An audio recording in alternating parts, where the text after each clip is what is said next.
Wake up babes, new Titanic info just dropped. Why is 2025 suddenly the year of breaking news? This is my favorite kind of news where cutting edge science is helping shed new light on old stories. So let's get into it. An underwater exploration company called Magellan just created the first complete digital map of the Titanic using two underwater robots named Romeo and Juliet, although Jack and Rose would have been perfect. Am I right? These robots captured over 700,000 images from every angle possible to create a digital twin of the famous ship. No one has seen the Titanic like this. In the past, we've only gotten glimpses and snapshots of the wreck in the murky darkness from submersibles. But this digital twin gives us a clear view of the entire shipwreck for the first time. So the Titanic lies in two pieces on the ocean floor, with the bow and stern about 2,600 feet apart. The bow stands eerily and perfectly upright as if it's still on its maiden voyage, while the stern is a complete shattered, tangled mess of metal. And researchers were never able to definitively say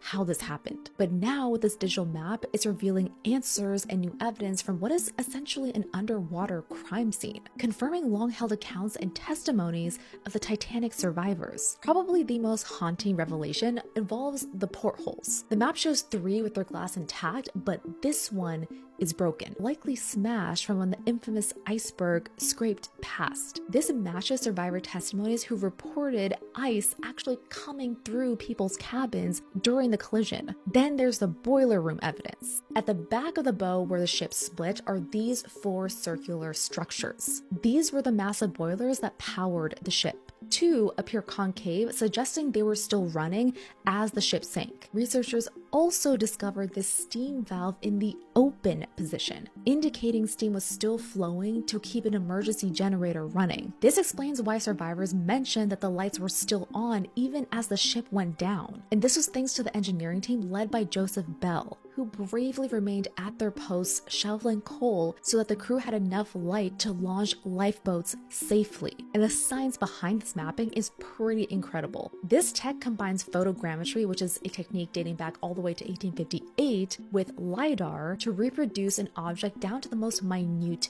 details. Professor John Key from University College London led the recreation to recreate the moment the Titanic sank. And their simulation reveals that the Titanic just grazed the iceberg, but that slight contact caused a series of puncture marks all along the hull, which opened up the ship like a zipper. Each hole was only about the size of a piece of paper, not the large gashes that many of us probably imagined. But the entire allure for the Titanic was that it was supposed to be unsinkable. It was designed to stay afloat even if 4 watertight compartments became flooded. So what happened? The simulation answers that too. The iceberg's damage spread across 6 compartments. Though each hole was small, there was just so many spread across the entire ship that water flooded in way too quickly, and by then it was game over. The scan and the results will be featured in a new Nat Geo documentary called Titanic: The Digital Resurrection. Now I need to go watch Titanic. If you like stories like this and science worth sharing, then give us a follow